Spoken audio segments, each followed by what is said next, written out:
যখন মা বাবা বৃদ্ধ হয়ে যায়, মা বাবার সাথে ধমক দিয়া কথা বলবা না। মা বাবার সাথে কোমল ভাষায় কথা বলবা, নরম ভাষায় কথা বলবা।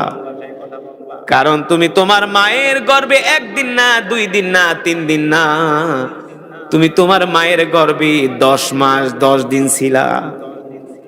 এ যুবক, তুমি তোমার মায়ের গর্ভে যখন 10 মাস 10 দিন ছিলা, মাঝে মাঝে মায়ের পেটে যখন থাকতা, মায়ের কলিজার মধ্যে লাথি মারতা, 1 লাথির আঘাতে মার সাথে সাথে বমি করে দিত। বাড়িতে বিয়ের অনুষ্ঠান হইতেছে, সবাই খাওয়া দাওয়া করে, কিন্তু মা, জনম দুঃখিনী মা বাথরুমে যায় বমি করে। আশেপাশের আত্মীয়রা জিজ্ঞেস করে, তুমি বমি করো কেন? বলে, আমার গর্ভে তো সন্তান, আমার পেটের মধ্যে প্রচন্ড ব্যথা হচ্ছে, এই কারণে আমি বমি করে দিছি। ঠিক কিনা বলেন? একজন মা সন্তানকে গর্ভে নিলে মায়ের যে কতটা কষ্ট হয়, এই কষ্টের কথা পৃথিবীর কোনো মানুষ জানে না, একমাত্র আল্লাহ তাআলা ছাড়া। ঠিক কিনা বলেন? এই কারণেই আল্লাহ তাআলা বলতেছেন, সাবধান, তোমরা তোমার মায়ের সাথে কোনো বেয়াদবি করবে না, মাকে ধমক দিবা না, বাবাকে ধমক দিবা না। এ যুবক, মা বাবা যে আমাদের জন্য কত বড় নেয়ামত। যখন আমরা ছোট ছিলাম, মাঝে মাঝে বাবার কোলে ঘুমাইতাম না, ঘুমান নাই? মাঝে মাঝে বাবার বুকে ঘুমাইতাম। আজও পর্যন্ত বাবার ঘামের ঘেরানটা এখনো নাকে ভাসে। বাবার শরীরের ঘামের ঘেরান মনে হয় মিশকো আম্বরের চাইতে আরো অধিক সুন্দর। বাবার বুকে যখন ঘুমাইতাম, বাবার শরীরের ঘেরান নিতাম, বাবাকে জড়ায় ধইরা ঘুমাইতাম। সারাটা রাত্র গরম ছিল, গরম। বাবা হাতের পাখা দিয়া সন্তানকে বাতাস করতেই থাকতো না। আমরা আরাম করে ঘুমাইতাম, বাবা ঘুমাইতো না, শরীরে হাত দিয়া দেখতো সন্তানের কোন জায়গা দিয়া ঘামায় গেছে, ঘাম মুছা দিত বারবার। বাবা সন্তানের ঘাম মুছা দিত। আমার বাচ্চা ঠান্ডা লাগবে, আমার সন্তানের ঠান্ডা লাগবে, সন্তানদের ঠান্ডা লাগতে দিত না। এই যে শীতের দিনে বাবা আর মা দুইজনে মোটা কাপড়টা সন্তানের গায়ে জড়ায়া, মা একটা পাতলা কাঁথা গায়ে দেয়া ঘুমায় থাকতো।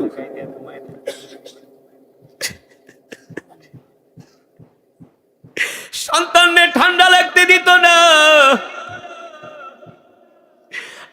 আর যদি সন্তান অসুস্থ হয়ে যেত, বাবা পাগল হয়ে যাইতো, কোন সময় সন্তানকে ডাক্তারের কাছে নিয়ে যাইব। কাদের ভিতরে বসায়া, কোলের ভিতরে বসায়া বাবা হসপিটালে দৌড় দিত। অথচ বাবার গায়েও জ্বর, বাবাও অসুস্থ, কিন্তু বাবা নিজে ডাক্তার না দেখায়া সন্তানকে ডাক্তার দেখাইতো। ঠিক কিনা বলেন? আল্লাহ তাআলা কোরআনুল কারীমের মধ্যে সে কথাই বলছেন, সাবধানে দুনিয়ার মানুষ, তোমাদের মা বাবা যখন বৃদ্ধ হয়ে যাবে, তখন মা বাবার সাথে ধমক দিয়া কথা বলবা না,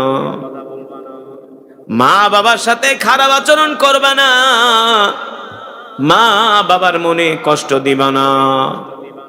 তুমি যদি তোমার মাকে বাবাকে ধমক দাও, আর তোমার ধমক শুনে যদি তোমার মা আর তোমার বাবা উফ শব্দ করে, কি শব্দ? উফ শব্দ করে।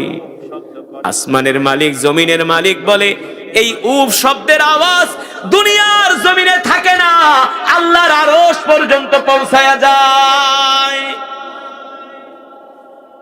আল্লাহ তাআলার আরশ পর্যন্ত উফ শব্দের আওয়াজ পৌঁছায়া যায়। এই কারণে আল্লাহ তাআলা বলছেন, তোমরা তোমাদের মা বাবার সাথে সুন্দর আচরণ করবা। মা বাবা বৃদ্ধ হয়ে গেলে অনেক সময় কানে কম শুনে। এক কথা মা বাবারে 2-3 বারও বলতে হয়, মা বুঝে না, বাবা বুঝে না। কিছু সন্তান আছে মা বাবারে ধমক দেয়, দেখি দেয় না, বলে এতবার কথা কই তুমি বুঝো না কেন? আল্লাহ নবী বলে, না না না, মা বাবারে ধমক দিবা না, তোমার মা বাবা যখন বৃদ্ধ হয়ে যায় আস্তে আস্তে তাদের শ্রবণ শক্তি কইমা যায়, এই কারণে কানে কম শোনে। যখন তোমার মা বাবা কথা বলে তখন তুমি তোমার কানটা তোমার মায়ের মুখের কাছে নিয়ে দাও, যাতে তোমার মা আস্তে কথা বলে, বাবা আস্তে কথা বলে, যাতে তাদের কষ্ট না হয়। আল্লাহু আকবার। এই পৃথিবীর জমিনে যদি কোনো সন্তান মা আর বাবাকে কষ্ট দেয়, আল্লাহর নবী বলেন খসিরাত দুনিয়া ওয়াল আখিরা, ওর দুনিয়াও বরবাদ আখিরাতও বরবাদ। কোন সন্তান যদি মা বাবার মনে কষ্ট দেয়, ওর কোন ইবাদত আল্লাহর দরবারে কবুল হবে না, কবুল হবে না। ও যুবক মুসলমান, আল্লাহ তাআলা পরবর্তী আয়াতে বলতেছে, বান্দা মা বাবা বৃদ্ধ হয়ে গেলে তো মা বাবাকে কষ্ট দিবাই না, মা বাবার সাথে সুন্দর আচরণ করবা। যখন ওই মা বাবা ইন্তেকাল করবে, ওয়াখফিদ লাহুমা জানাহাদ দুল্লি মিনার রাহমা ওয়া কুর রাব্বিরহামহুমা কামা রাব্বায়ানি সগীরা। তোমার মা বাবা ইন্তেকাল করলে মা বাবার জন্য দোয়া করবা, রব্বিরহামহুমা কামা রাব্বায়ানি সগীরা। আল্লাহু আকবার। আয় আসমানের মালিক, জমিনের মালিক আল্লাহ, আমরা ছোটবেলায় যখন ছোট ছিলাম, মুখে খাবার নিয়ে খেতে পারতাম না, মা খাওয়াই দিত, বাবা হাত দিয়া খাওয়াই দিত, ঠিক কিনা বলেন? বাবা যদি কোনো অনুষ্ঠানে যাইতো, একটা মিষ্টির পোটলা একটা বিরিয়ানির পোটলা পাইলে বাবা খাইতো না, অথচ বাবার পেটে কিন্তু ক্ষুধা। খাইতো? বাবা খাইতো না।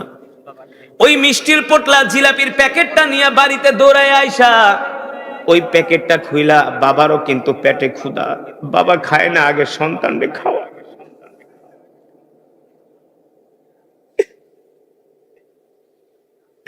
বাবা খায় না, সন্তানকে খাওয়ায়। বারবার খাবার মুখ থেকে পইরা যায়, ওই খাবার আবার বাবা নিজের হাত দিয়া বারবার সন্তানের মুখে উঠায় দেয়। আল্লাহ তাআলা বলে, বান্দা রে, কেমন কইরা তুই তোর এই মা বাবার সাথে বেয়াদবি করস, কেমন কইরা তুই এই মা বাবাকে কষ্ট দেস। আল্লাহ তাআলা বলে, কষ্ট তো দিবি না, যখন মা বাবা মারা যাবে তখন তাদের জন্য দোয়া করবি, রব্বিরহামহুমা কামা রাব্বায়ানি সগীরা। আসমানের মালিক, জমিনের মালিক, আমরা যখন ছোট ছিলাম মা বাবা আমাদেরকে ছোটবেলায় যেমন করে লালন পালন করছে, আজকে জনম দক্ষিণী মা অন্ধকার কবরে শুয়ে আছে। আসমানের মালিক, জমিনের মালিক আল্লাহ, আপনি আমার মা বাবাকে অন্ধকার কবরে লালন পালন করেন। জোরে বলেন সুবহানাল্লাহ। কিতাবের মধ্যে আসছে, আমিরুল মুমিনিন খলিফাতুল মুসলিমিন হযরত ওমর রাদিয়াল্লাহু তাআলা আনহু মুসলমানদের খলিফা। মুসলমানদের কে? হযরত ওমর বাইতুল্লাহ কাবা শরীফের সামনে বসে আছে, বাইতুল্লাহর সামনে বসে আছে হযরত ওমর। একজন যুবক তার মাকে কাঁধে বহন করায়া, কাঁধের ভিতরে উঠায়া বাইতুল্লাহ তওয়াফ করতেছে। একজন যুবক, তার মা বৃদ্ধ, হাঁটতে পারে না, শাইখুন কবির, একেবারে বয়োবৃদ্ধ মা, হাঁটতে পারে না, চলতে পারে না। ওই মাকে কাঁধে বহন করায়া যুবক কাবা শরীফ তওয়াফ করতেছে, বাইতুল্লাহ চক্কর দিতেছে, তাওয়াফ করতেছে। এই দৃশ্য দেখে হযরত ওমরের চোখ দিয়ে ঝরঝর করে পানি পড়তেছে, যে একজন মাকে সন্তান কাঁধের ভিতরে উঠায়া বাইতুল্লাহ তওয়াফ করাইতেছে। বাইতুল্লাহ যখন তওয়াফ শেষ হয়ে গেল, হযরত ওমর ডাক দিছে, তাআলা ইয়া শাবাব, এই যুবক এদিকে আসো, তোমার কাঁধে যিনি, ইনি কি? যুবক বলতেছে, হিয়া উম্মি, সে আমার মা। মিন আইনা জিনা, কোত্থেকে আসছো তোমরা? বলে, জিতু মিনাল ইয়ামান, জিনা মিনাল ইয়ামান ইলা মক্কা, আমরা ইয়ামেন থেকে মক্কায় আসছি। যুবক রে, তুমি যে তোমার মাকে কাঁধে বহন করায়া আল্লাহর ঘর বাইতুল্লাহ তওয়াফ করলা, তোমার কাছে কেমন লাগছে? ওই যুবক ডাক দিয়া বলে, আমিরুল মুমিনিন, আমি যে আমার মাকে কাঁধে বহন করায়া আল্লাহর ঘর বাইতুল্লাহ তওয়াফ করছি, আমার মাকে যেই খেদমত করতে পারছি, আমার কাছে মনে হয়েছে পৃথিবীর সব সুখ আমি পেয়ে গিয়েছি। জোরে বলেন সুবহানাল্লাহ। এই কথা শোনার পরে হযরত ওমর বলে, যুবক, এ যুবক, আল্লাহ তোমার উপর রহম করুন, আল্লাহুম্মা আরহাম, আল্লাহুম্মা গফির, আল্লাহ তোমার উপর রহম করুক, আল্লাহ তোমার উপর দয়া করুক। এবার যুবক ডাক দিয়া বলে, আমিরুল মুমিনিন, আমি কি আপনাকে একটা প্রশ্ন করব? হযরত ওমর বলে, করো, কি প্রশ্ন করবা? আমিরুল মুমিনিন, আপনি তো দেখতেছেন আমি আমার মাকে কাঁধের ভিতরে বহন কইরা শুধু বাইতুল্লাহ তওয়াফ করছি। শুধু আমি বাইতুল্লাহ তওয়াফ করি নাই, আমি আমার মাকে কাঁধে বহন করায়া সেই ইয়ামান থেকে মক্কা পর্যন্ত আসছি। আর জোরে বলেন সুবহানাল্লাহ। আমি আমার মাকে কাঁধে বহন কইরা সেই ইয়ামান থেকে মক্কায় আসছি, শুধু বাইতুল্লাহ তওয়াফ করাই নাই। এখানে আমি আমার মায়ের খেদমত শেষ করি নাই, ইয়ামান থেকে আমি আমার মাকে কাঁধে উঠায়া কাঁধে বহন করায়া মক্কা পর্যন্ত আসছি। আমিরুল মুমিনিন, আপনি আমাকে একটা প্রশ্নের উত্তর দেন। হযরত ওমর বলে, কি প্রশ্ন, কি প্রশ্ন?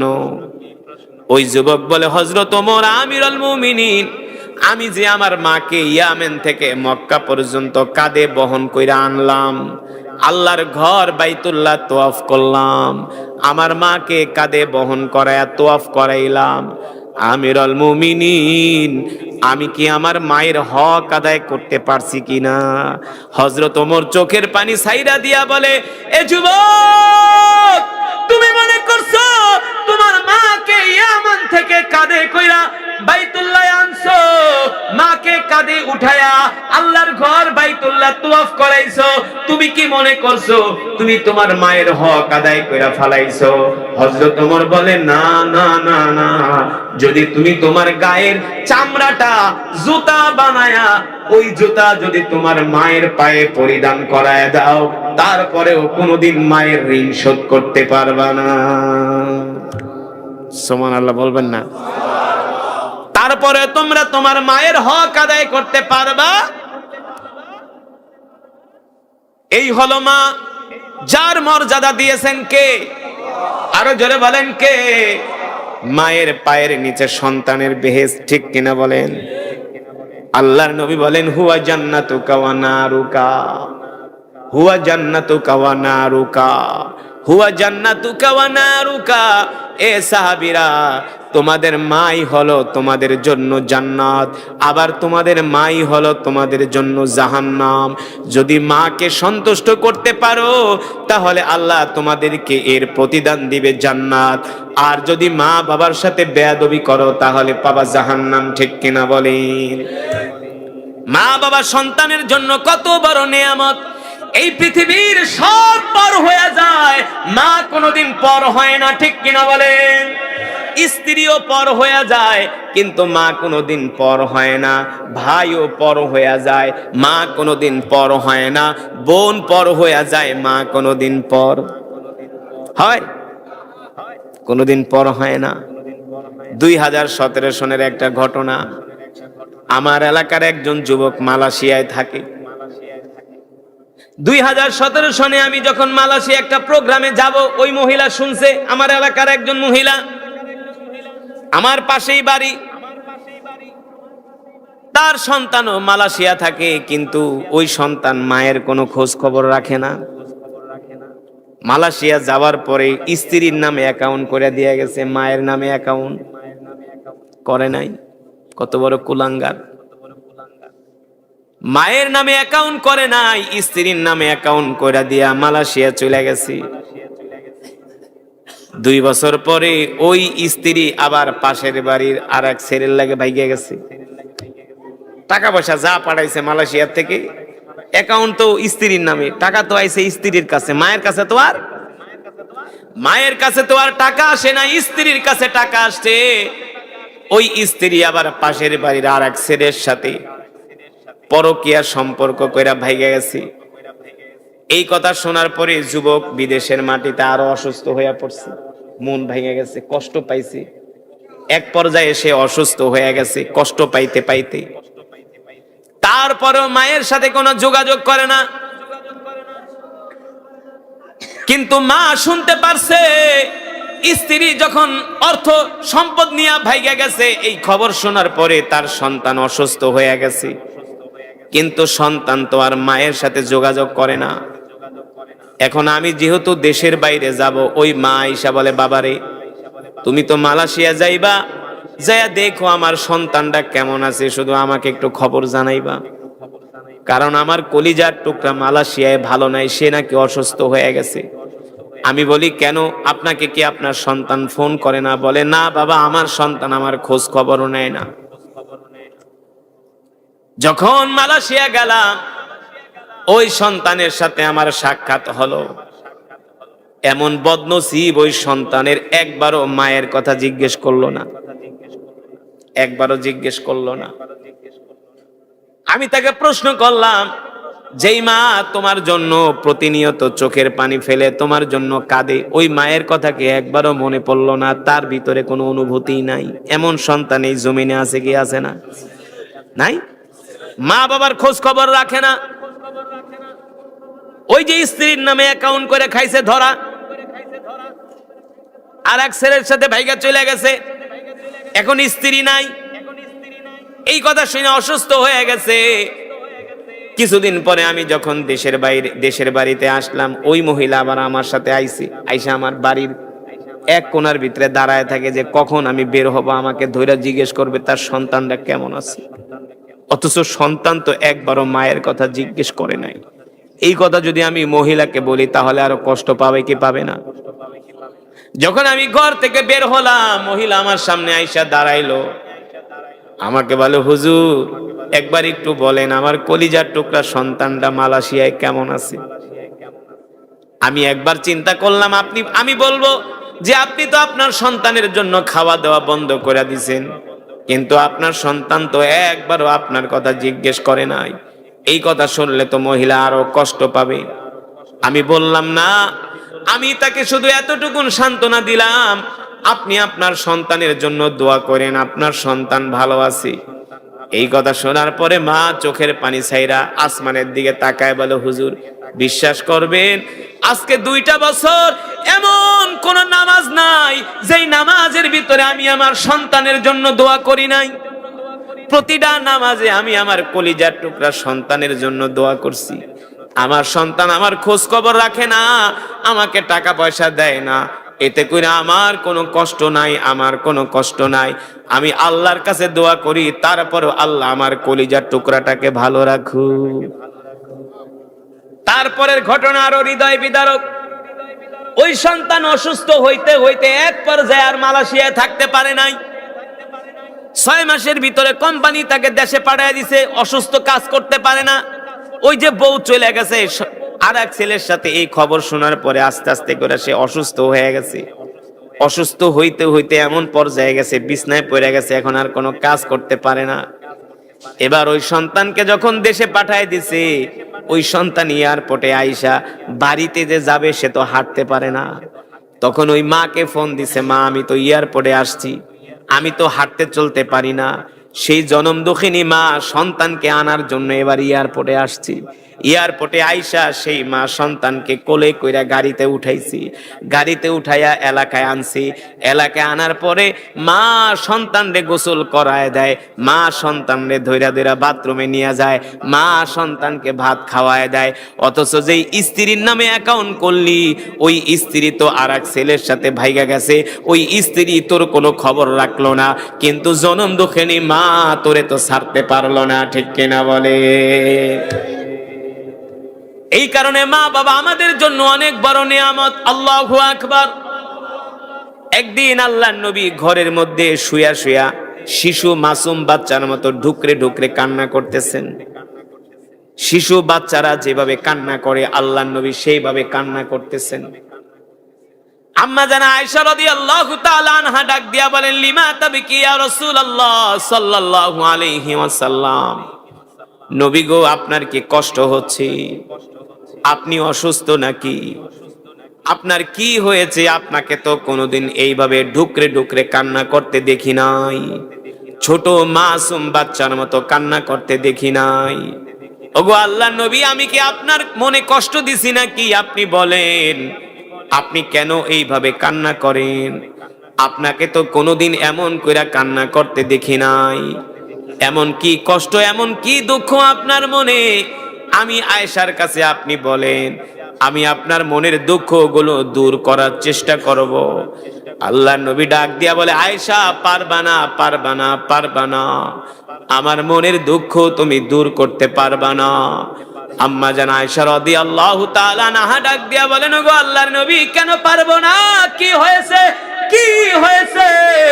আল্লাহর নবী ডাক দিয়া বলে, আয়েশা রে, আজকে আমার জনম দুঃখিনী মা হযরত আমিনার কথা মনে পড়তেছে। আল্লাহু আকবার। আমি আমার মায়ের কথা এত বেশি মনে পড়তেছে, আমি নবী সইতে পারি না। আমি ছোটবেলায় আমার মাকে হারাইছি, সেই জনম দুঃখিনী মায়ের কথা মনে পড়তেছি। ওই মায়ের কথা মনে পড়ার পরে আয়েশা, দুনিয়ার কোনো কিছু আমার কাছে ভালো লাগে না। এই কারণে আল্লাহর নবী বলে, উম্মত সাবধান, সাবধান, মাকে কষ্ট দিবা না, বাবাকে কষ্ট দিবা না।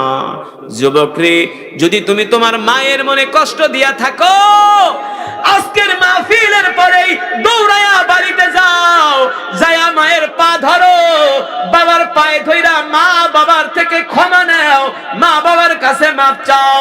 যদি তোমার মা, তোমার বাবা তোমার উপরে গোসা করে, রাগ করে, তোমার আচরণে যদি কষ্ট পায়, তোমার উপরে যদি নারাজ হয়, তাহলে পৃথিবীর কোন আমল তোমার আল্লাহর দরবারে কবুল হবে না। ঠিক কিনা বলেন?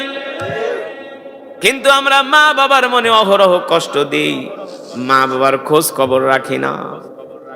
এই কারণে আল্লাহর নবী বলে, উম্মত সাবধান, সাবধান, সাবধান, মা বাবার সাথে বেয়াদবি করবা না, মা বাবার হক আদায় করবা, মা বাবার যা প্রয়োজন মা বাবাকে দিবা, মা বাবার ঘরে দরজার সামনে যায় মা বাবার সাথে আস্তে আস্তে কথা বলবা, বিনয়ের সাথে কথা বলবা।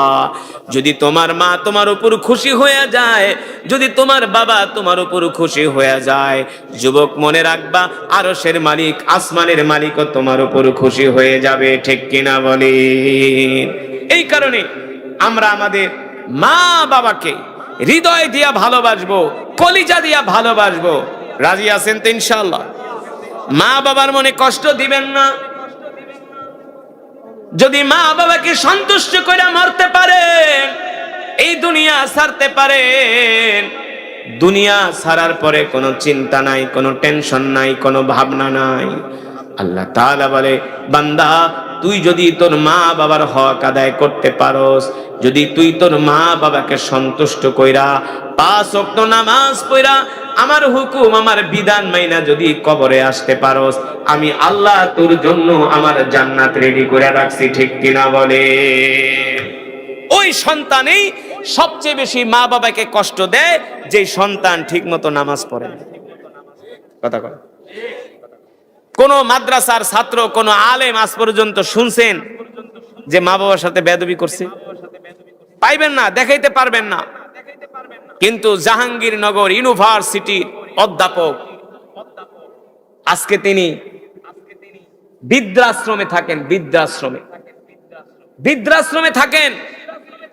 ছেলে থাকে আমেরিকা, অস্ট্রেলিয়া, নিজের যত সম্পদ, সব সম্পদ ছেলের নামে লেখা দিছে, মেয়ের নামে লেখা দিছে। ছেলে অস্ট্রেলিয়া, মেয়ে আমেরিকা, বাবার খবর রাখে না। বাবা কি করবে এখন? বাবা যায়া বৃদ্ধাশ্রমে দিন কাটায়। এর চাই তার আশ্চর্যজনক ঘটনা, একজন বৃদ্ধ পত্রিকায় আসছে, বয়স 70, তিনি একটা ব্যাংকের ম্যানেজার ছিলেন। ঢাকায় 3টা বাড়ি, কয়টা? 3টা 5তলা বাড়ি বাড্ডায়। বাবা অসুস্থ হয়ে গেছে, বাবাকে হসপিটালে নিবে তো দূরের কথা, চিকিৎসা করাবে তো দূরের কথা।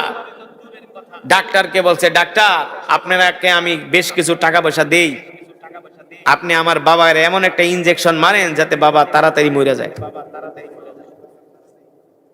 তাড়াতাড়ি মারা যায়, তাহলে তো সে সম্পদের মালিক হয়ে যেতে পারবে। আজকে যে আমাদের সন্তানরা আমাদের সাথে খারাপ আচরণ করে, এর জন্য অনেকটা আমরাই দায়ী, কারণ আমরা আমাদের সন্তানদেরকে ধর্মীয় শিক্ষা দেই না। কেউ বলতে পারবেন না আজ পর্যন্ত কোন আলেম, কোন মুহাদ্দিস, কোন মুফাসসির, কোন মসজিদের ইমাম তার মাকে কষ্ট দিছে। আমরা যখন স্কুল মাদ্রাসায় পড়তাম, আমাদের ওস্তাদরা শিখাই দিত বাড়িতে যাওয়ার পরে মায়ের কাপড় ধুইয়া দিবা। কি শিখাই দিত? আমাদেরকে শিখাই দিত মায়ের কাপড় ধুইয়া দিবা। হ্যাঁ, মাদ্রাসা থেকে যখন ছুটিতে বাড়িতে আসতাম, মায়ের কোনো কাজ করতে দিতাম না, মায়ের কাপড় ধুইয়া দিতাম। মা অনেক দূর থেকে পুষ্কুনি থেকে পানি আনতে যাইতো, ওই পানির কলস নিজের মাথায় বহন করে মাকে আগায় দিতাম। বাবাকে বাজারের ব্যাগ হাতে নিতে দিতাম না, বাজারের ব্যাগ নিজের কাঁধে উঠাইতাম। বাবার জুতা সোজা করে দিতাম। বাবা গোসল করতে যেত, বাবার গামছা, বাবার লুঙ্গি নিয়ে দাঁড়ায় থাকতাম। এখন কি সন্তানরা বাবাকে এইভাবে খেদমত করে?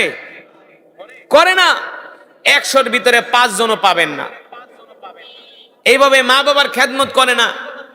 কোন রকম বিদেশ থেকে একটু টাকা পয়সা পাঠায়া মা বাবার কোন রকম দায় সারা কোন রকম হক আদায় করার চেষ্টা করে। এই জন্য আমরাই দায়ী। আমাদের সন্তানদেরকে যদি আমরা ধর্মীয় শিক্ষায় শিক্ষিত করতাম, তাদেরকে যদি কোরআন শিখাইতাম, আল্লাহর দ্বীন শিখাইতাম, তাহলে তাদের অন্তরের ভিতরে ভয় আসতো। আমি যদি দুনিয়ার জমিনে আমি আমার মা বাবার সাথে বেয়াদবি করি, মা বাবাকে কষ্ট দেই, মা বাবা আমার কিছু করতে পারলো না, কিন্তু আসমানের মালিক তো আমাকে ছাড়বে না। ঠিক কিনা বলেন? আসমানের মালিক তো আমাকে ছাড়বে না। কত মুরব্বী বৃদ্ধ আছে, বয়স হয়ে গেছে 60-70, এখনো বাবার সাথে কথা বলে না। নাই? দাড়ি পেকে গেছে, 70 বছর বয়স হয়ে গেছে, 60 বছর, এখনো বাবার সাথে ঝগড়া, বাবার সাথে কথা কয় না। কেন? আমি আমার বাবার সাথে কথা বলবো না। তোমারে নালে 2-4 করা জমিন কমই দিছে, 2-4 কাঠা জমি কমই দিছে। তুমি তোমার বাবার উপরে রাগ করার অধিকার তোমারে কে দিছে? সম্পদের মালিক তো তুমি না, সম্পদের মালিক তোমার বাবা। সম্পদের মালিক তোমার বাবা। তুমি তোমার বাবার উপর রাগ করতে পারো না। এক সাহাবী মুসলমান হয়ে গেছে, মা হইল কাফের।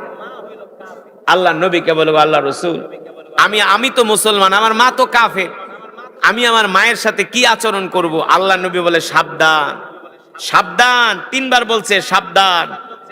তুমি মুসলমান, তোমার মা কাফের, তাতে কি হয়েছে? কিন্তু মায়ের সাথে বাবার সাথে খারাপ আচরণ করা যাবে না। আমি আপনাদের সামনে যে কোরআনের আয়াত পড়ছি, কত চমৎকার তেলাওয়াত, কত চমৎকার কথা। সূরাতু ইউসুফ, যারা আলেম তারা বুঝবেন, কত সুন্দর কথা। ইয ক্বালা ইউসুফু লিআবিহি ইয়া আবাত ইন্নী রাআইতু আহাদা আশারা কাওকাবা ওয়াশ শামসা ওয়াল কমারা রাআইতুহুম লি সাজিদিন। ছোট ইউসুফ পয়গম্বর, দেখতে শুনতে প্রিন্সের মতো চেহারা। কে? নাম কি? পয়গম্বর ইউসুফ আলাইহিস সালাতু ওয়াস সালাম। আল্লাহ রাসূলের পরে যিনি সবচেয়ে সুন্দর ছিলেন, সেই পয়গম্বর নাম কি? ইউসুফ আলাইহিস সালাম। এই ইউসুফ আলাইহিস সালাম তার বাবাকে বলতেছে, আব্বা, বাবা, আমি রাতে ঘুমাইছিলাম, স্বপ্ন দেখি আহাদা আশারা কাওকাবা ওয়াশ শামসা ওয়াল কমার, চন্দ্র সূর্য মিলা 11 জন আমার পায়ে সেজদা দিতেছে। জোরে বলেন সুবহানাল্লাহ। তার পায়ে সেজদা দেওয়া মানে কি? তিনি নবী, তিনি পয়গম্বর। ডাক দিয়া বললেন তার বাবা ইয়াকুব আলাইহিস সালাম, যে বাবারে, তুমি যেটা স্বপ্ন দেখছো, এই স্বপ্নের কথা তুমি তোমার ভাইদের কাছে বলবা না। বললে কিন্তু তোমার ভাইয়েরা তোমার বিরোধী, তারা তোমাকে পছন্দ করে না, কারণ তাদের মধ্যে দ্বীন নাই, তোমার ক্ষতি করবে, তোমাকে ক্ষতি করার চেষ্টা করবে। সাবধান, ভাইদের কাছে এই কথাগুলো বলো না। শেষ পর্যন্ত ঠিকই পয়গম্বর ইউসুফকে নিয়ে তার ভাইয়েরা মরুভূমির মধ্যে ফেলে দিয়ে আসছে, মরুভূমির মধ্যে, কূপের মধ্যে ফেলে দিয়ে আসছে। যখন পয়গম্বর ইউসুফ আলাইহিস সালামকে তার বাবা ওই ভাইদের কাছে দিলেন, ভাইরা যখন কূপের মধ্যে পয়গম্বরকে ফেলে দিল, আর তো পয়গম্বরের দেখা পায় না। পয়গম্বর ইয়াকুব আলাইহিস সালাম সন্তানের শোকে, সন্তানের কষ্টে কান্না করতে করতে পয়গম্বর ইয়াকুব আলাইহিস সালাম শেষ পর্যন্ত অন্ধ হয়ে গেছিলেন। অন্ধ, শেষ পর্যন্ত তিনি অন্ধ হয়ে গেছেন। কারণ এত সুন্দর একজন সন্তান, আবার যিনি ছিলেন নবী, ওই সন্তানকে হারায়া বাবা পাগল পারা হয়ে গেছেন। এই কথা দ্বারাই বোঝা যায় একজন বাবা তার সন্তানকে কতটা ভালোবাসে, না? একজন সন্তান তার বাবাকে কতটা ভালোবাসে, একজন বাবা তার সন্তানকে কতটা ভালোবাসে। আল্লাহু আকবার।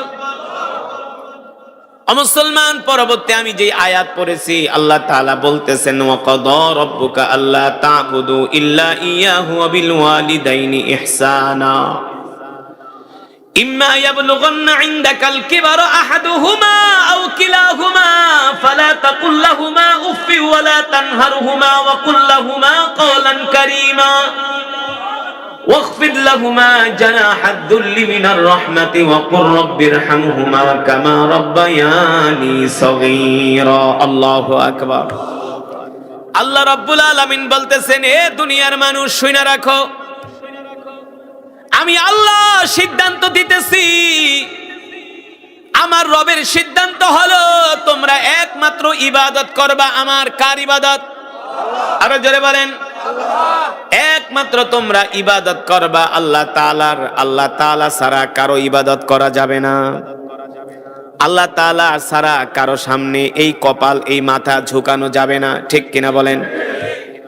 আল্লাহ তাআলা বলতেছে, বান্দারে, আমি আল্লাহ তোমাকে যেই কপাল দিছি, এই কপাল দিয়া তোমরা একমাত্র আমাকে সিজদা করবা। কোন মানুষের পায়ে সিজদা দিতে পারবে না, কোন গাছের কাছে সিজদা দিতে পারবে না, কোন মাছের কাছে, কোন আগুনের কাছে, সূর্যের কাছে সিজদা দিতে পারবে না।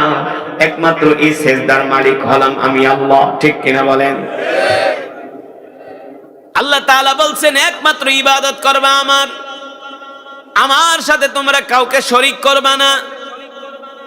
আল্লাহ তাআলা বলেন, ইন্নাল্লাহা লা ইয়াগফিরু আন ইউশরাকা বি, তোমরা যদি আমার সাথে কাউকে শরীক করো, আমার সাথে শিরক করো, আমি আল্লাহ সব গুনাহ মাফ করে দিব, কিন্তু শিরকের গুনাহ মাফ করব না। ঠিক কিনা বলেন? পরের আয়াতে আল্লাহ তাআলা বলতেছেন, এ দুনিয়ার মানুষ সাবধান, যখন তোমাদের মা বাবা বৃদ্ধ হয়ে যাবে, তোমরা মা বাবার সাথে কখনো খারাপ আচরণ করবা না, মা বাবাকে ধমক দিয়া কথা বলবা না। কাকে? আলেম ওলামার মজমায় আসলে, ওয়াজ মাহফিলে আসলে, মসজিদে আসলে, এই পরিবেশে বসলে একটু মুসলমান আল্লাহর নাম নেয়, এছাড়া আল্লাহর জিকিরটাও করে না। ঠিক কিনা বলেন? মুসলমান, এই যে আমি কোরআন পড়লাম, আল্লাহ তাআলার কোরআন, কেমন লাগছে? আলহামদুলিল্লাহ। কোরআন কার? আল্লাহু আকবার। আল্লাহ তাআলার কোরআন আমি তেলাওয়াত করেছি, আপনারা শুনেছেন, এক এক হরফে 10টা করে নেকি পাইছেন। কয়টা করে? এই মাহফিলে যারা আসছেন সকলে এক খতম করে কোরআনুল কারীমের সওয়াব পেয়েছেন। কয় খতম? কিভাবে বলেন? কিভাবে? এত আস্তে কয় কে? মাশাআল্লাহ। এই কারণে আমি বলছি আপনারা আমার সাথে, আপনারা না পারলেও সওয়াব পাইতেন। যেহেতু আমার সাথে সূরা ইখলাস পড়ছেন, আপনাদের একটু পড়ার কারণে একটু আবার রিহার্সাল হয়ে গেল, ঠিক না? তো এই মাহফিলে যারা আসছেন সকলে এক খতম করে করে কোরআনুল কারীমের সওয়াব পেয়েছেন। আমরা আল্লাহ তাআলার কাছে দোয়া করি, আল্লাহ এই খাতমে কোরআনের সওয়াব আমাদের মা বাবার কবরে পৌঁছায় দেন, আমাদের দাদা দাদির কবরে পৌঁছায় দেন, বলি আমিন। মুসলমান, বয়ান কি চলবে? এই তো তেলাওয়াতের পাঠ শেষ হলো, এখন তো হবে বয়ান। এখন বলেন, বয়ান কি চলবে? কিন্তু আমি যে তেলাওয়াত করেছি, আপনারা যদি এর অর্থগুলো জানতেন, তাহলে পুরা তেলাওয়াতটাই কিন্তু একটা বয়ান, পুরা তেলাওয়াতটাই একটা মেসেজ, আপনাদের জন্য একটা বয়ান। যেহেতু কোরআনের অর্থ জানেন না, তাফসীর, ব্যাখ্যা, বিশ্লেষণ, অনুবাদ জানেন না, তা আপনাদেরকে যে কথা, যে আয়াতগুলো পড়ছি, ওই আয়াতগুলো থেকে আমি আপনাদেরকে সংক্ষেপে বয়ান করে শোনাবো। কিন্তু রাজি আছেন শুনতে? শর্ত আছে আমার একটা, বলবো? শর্ত হইল বয়ান চলাকালীন কোনো উঠাউঠি করা যাবে না, একজনও উঠতে পারবেন না। কেন উঠবেন? ওয়াজ মাহফিলে আসলেই ওঠাউঠি করেন, চায়ের দোকানে বসে তো আর উঠেন না, ওই সময় তো বিড়ি টানতেই থাকেন, বিড়ির পাশা মুখের ভিতরে ঢুকায় টানতেই থাকে, পারলে একসাথে 3-4টা টান মারে, 3-4টা ঢুকায়। তা কুলাঙ্গার বেয়াদব, তুই 4 দোকানে বসে 3 ঘন্টা বইতে পারোস, মসজিদে আইসা ওয়াজ মাহফিলে আইসা বসতে পারো না, কারণ কি? নামাজ তো পড়োই না, দিন তো মানোই না, মুখে তো দাড়ি নাই, ইসলাম তো নাই। একটু আলেম ওলামার মজমায় আইসা বসবা, আল্লাহ চাইলে এই উসিলা তো মাফ করে দিতে পারে। কথা বলে না? আল্লাহ হাসরের ময়দানে শুধু উসিলা তালাশ করবে, দেখবে কোন জায়গায় একটু নেক আমল ঠামল আছে কিনা। পরে পৃষ্ঠা উল্টে দেখবো আসিল একটু, ওই এলাকাবাসী, সাভার এলাকাবাসীর একটা মাহফিলে আয়া কপাল পরায় মাত্র 10 মিনিট থেকে উঠে গেছে, যা তুই কিছু পাস নাই। শেষ পর্যন্ত থাকলে আমি আল্লাহ তোর এই উসিলা মাফ করে দিতাম, ঠিক কিনা বলেন? আল্লাহ উসিলা তালাশ করবে বান্দাকে মাফ করার জন্য। সুতরাং কোরআনের মাজমা জান্নাতের বাগান, এখানে যতক্ষণ বসবেন আল্লাহ তাআলার অগণিত রহমতের ফেরেশতারা আমাদের জন্য মাগফিরাতের দোয়া করতে থাকবে। যতক্ষণ বসে থাকবেন ফেরেশতারা আমাদের জন্য দোয়া করবে, আল্লাহুম্মা মাগফির ওয়ারহাম, আল্লাহ আপনি আপনার বান্দাদেরকে মাফ করে দেন, আল্লাহ মাফ করে দেন। আপনার বান্দারা কত দূর দূরান্ত থেকে আসছে, আল্লাহ তারা কোরআনের তেলাওয়াত শুনছে, আমরা ফেরেশতারা সাক্ষী, আল্লাহ আপনি আপনার বান্দাকে মাফ করে দেন। হাদিস শরীফের ভিতরে আসছে,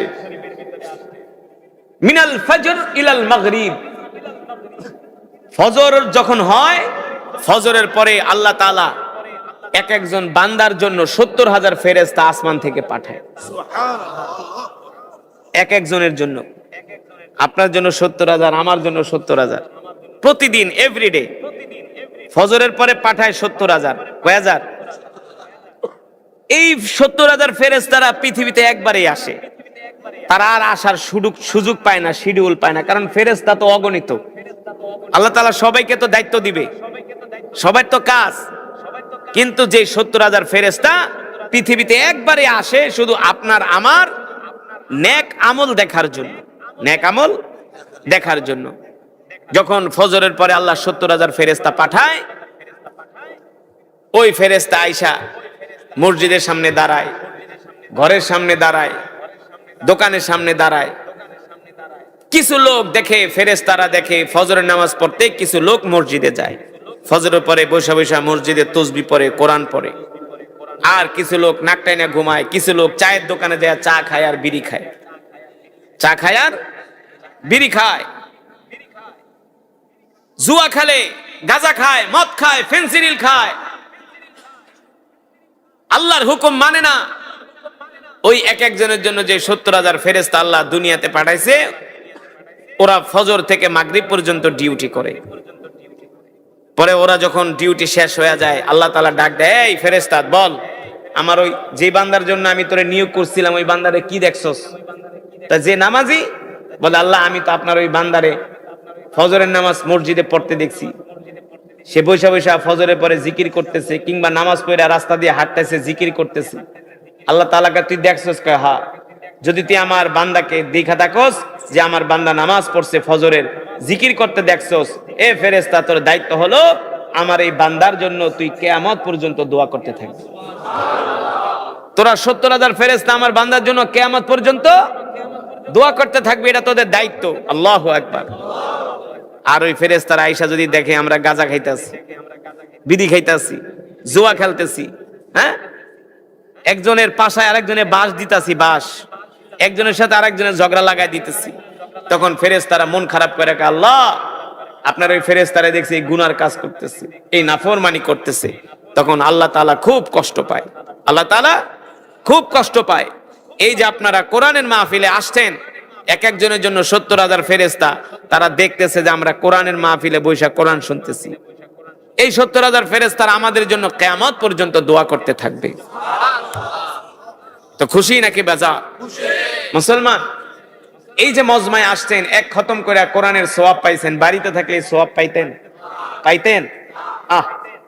বাড়িতে থাকলে পাইতেন না। আরে আমি যে আপনাদের এলাকায় আজকে মাহফিলে আসছি, এটা আপনাদের জন্য নেয়ামত। কারণ আমার তো প্রতিদিন হাজার হাজার প্রোগ্রামের ফোন আসে, আপনি চাইলেও আমাকে আনতে পারবেন না। যে ব্যক্তি আমারে দাওয়াত দিয়ে আনছে সেই ব্যক্তি জানে যে কত দানে কত চাও, কতবার ফোন করতেছে, কতবার আমাকে রিকোয়েস্ট করতে হয়েছে।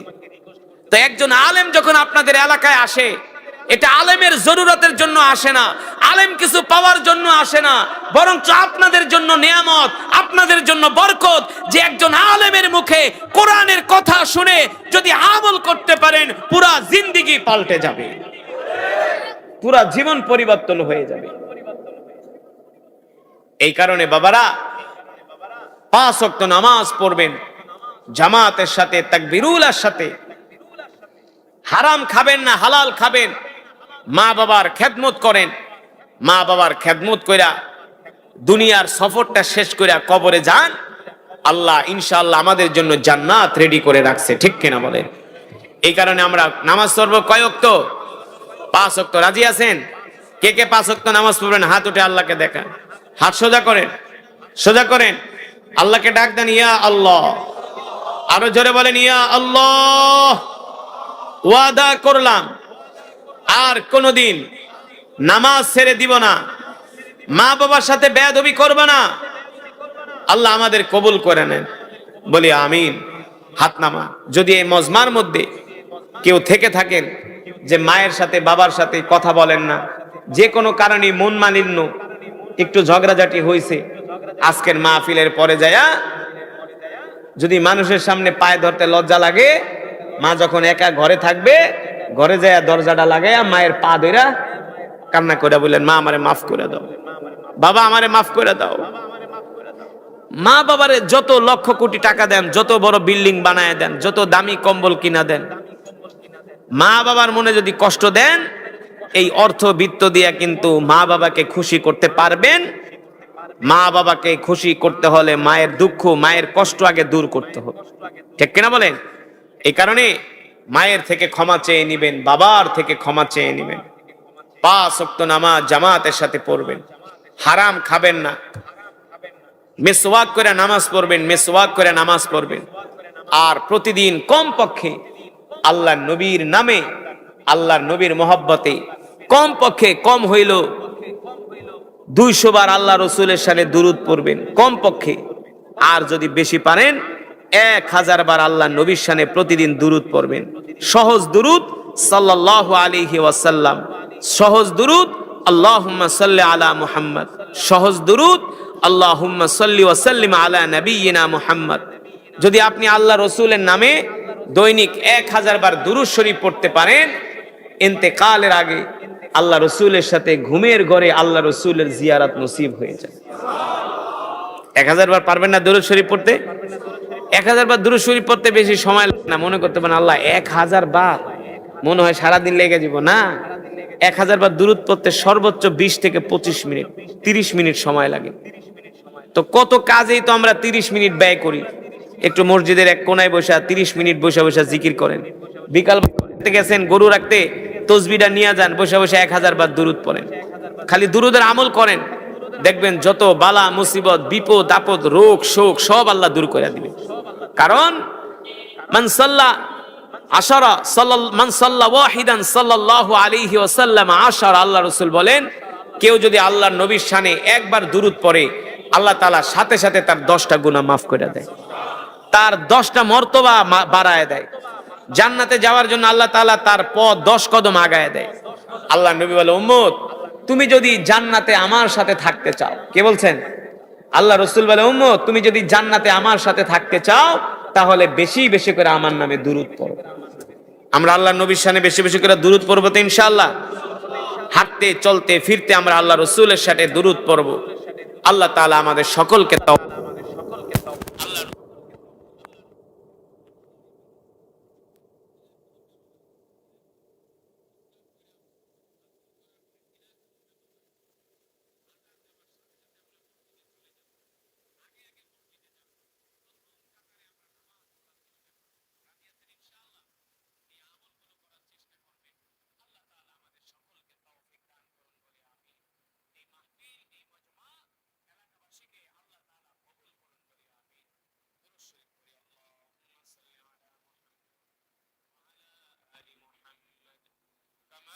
صليت على إبراهيم وعلى آل إبراهيم إنك حميد مجيد اللهم بارك على كما باركت على إبراهيم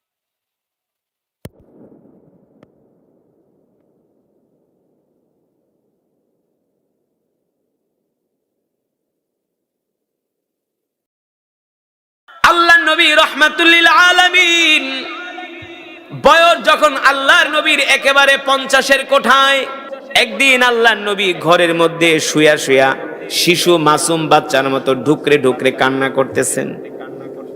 শিশু বাচ্চারা যেভাবে কান্না করে আল্লাহর নবী সেইভাবে কান্না করতেছেন। আম্মা জানা আয়েশা রাদিয়াল্লাহু তাআলা আনহা ডাক দিয়া বলেন, লিমা তাবকি ইয়া রাসূলুল্লাহ সাল্লাল্লাহু আলাইহি ওয়াসাল্লাম, নবী গো আপনার কি কষ্ট হচ্ছে? আপনি অসুস্থ নাকি? আপনার কি হয়েছে? আপনাকে তো কোনোদিন এইভাবে ঢুকরে ঢুকরে কান্না করতে দেখি নাই, ছোট মাসুম বাচ্চার মতো কান্না করতে দেখি নাই।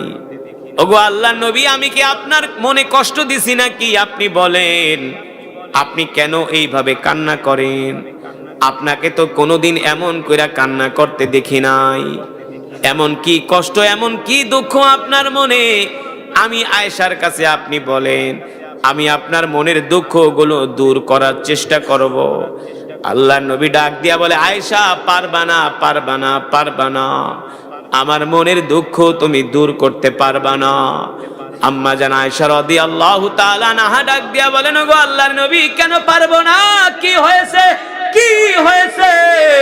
আল্লাহর নবী ডাক দিয়া বলে, আয়েশা রে, আজকে আমার জনম দুঃখিনী মা হযরত আমিনার কথা মনে পড়তেছে। আল্লাহু আকবার।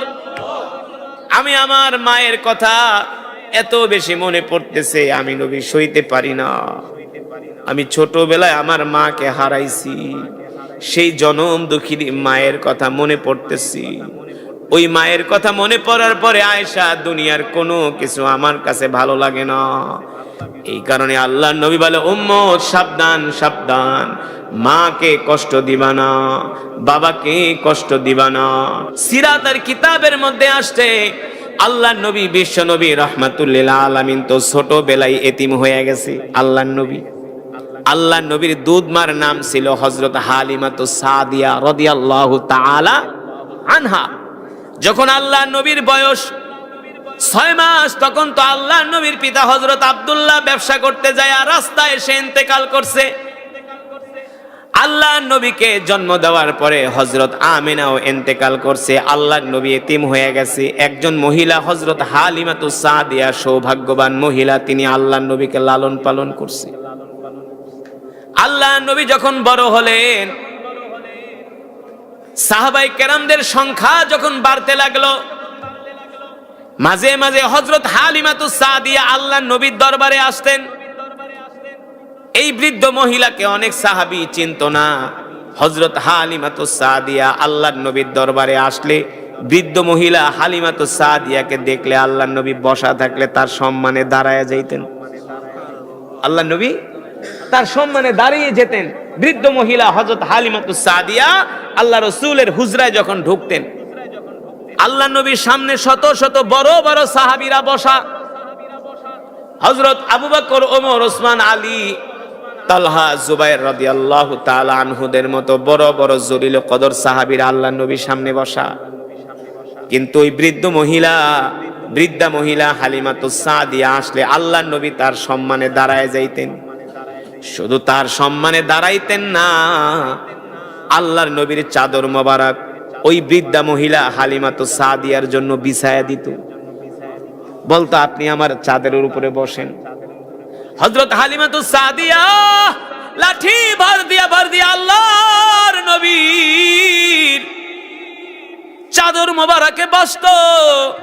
হালিমাতুস সাদিয়া তো বৃদ্ধ হয়ে গেছে, জোরে জোরে কথা বলতে পারতো না, আস্তে আস্তে কথা বলতো। আল্লাহর নবীর শুনতে কষ্ট হইতো। এই কারণে আল্লাহর নবী হযরত হালিমাতুস সাদিয়া কথা বললে আল্লাহর নবী আগায়া যায় নবীজির কান মোবারক হযরত হালিমাতুস সাদিয়ার মুখের কাছে রাখতেন। আর বিনয়ের সাথে হযরত হালিমাতুস সাদিয়ার কথাগুলো আল্লাহর নবী শুনতেন। প্রতিটা কথার উত্তর আস্তে আস্তে আস্তে আস্তে ভেঙে ভেঙে কোমল ভাবে দিতেন। আল্লাহু আকবার। সাহাবায়ে কেরাম এই দৃশ্য দেখতো, একজন বৃদ্ধা মহিলাকে আল্লাহর নবী এত সম্মান করেন। যখন হালিমাতুস সাদিয়া আল্লাহর নবীর মজমায় আসতো, তখন আল্লাহর নবী সব বাদ দিয়া দিতেন, তার কথাগুলো শুনতেন, কারণ তিনি তো ছিলেন দুধমা হযরত হালিমাতুস সাদিয়া। যখন এই বৃদ্ধা মহিলা চলে যাইতো, আল্লাহর নবী আবার দাঁড়ায়া তার লাঠি ধইরা তাকে একেবারে ঘর থেকে দূর পর্যন্ত আল্লাহর নবী তার হাত ধরে ধরে আগায় দিত। হযরত সাহাবায়ে কেরাম প্রশ্ন করলেন, ওগো আল্লাহর নবী, আপনি তো রাহমাতুল লিল আলামিন, আমরা তো আপনার জন্য জীবন দিতে পারি, আমরা তো আমাদের জীবনের চেয়ে আল্লাহর নবীকে ভালোবাসি, কিন্তু আল্লাহর নবী আমরা তো চিনলাম না। এই যে একজন বৃদ্ধা মহিলা আপনার দরবারে আসলে আপনি আপনার নিজের চাদরটা তার জন্য বিছায়া দেন, আপনি যার সম্মানে দাঁড়ায় যান, এই মহিলাকে তো আমরা চিনলাম না, উনি কি? আল্লাহর নবী বলে, সাহাবীরা রে, যেই বৃদ্ধা মহিলা আমার বাড়িতে আসে, আমার দরবারে, আমার হুজরাখানায় আসে, তোমরা তো জানো না আমি ছোটবেলায় এতিম হয়ে গেছিলাম, ছোটবেলায় এতিম হয়ে গেছিলাম, আমার মাও ছিল না, বাবাও ছিল না। এই বৃদ্ধা মহিলা হযরত হালিমাতুস সাদিয়া, তিনি ছিলেন আমার দুধ মা, তিনি আমাকে ছোটবেলায় লালন পালন করছি। এই কারণে যখন হালিমাতুস সাদিয়া আমার দুধ মা আমার ঘরে আসে, আমি আমার দুধ মার জন্য হালিমাতুস সাদিয়ার সম্মানে দাঁড়ায়া যাই। আল্লাহর নবী হযরত হালিমাতুস সাদিয়াকে এত সম্মান করতেন, ভালোবাসতেন। ও মুসলমান, শুধু এখানেই শেষ না, আল্লাহ তাআলা বলতেছেন, উফি ওয়ালা তানহারহুমা ওয়া কুল লাহুমা কওলান কারীমা।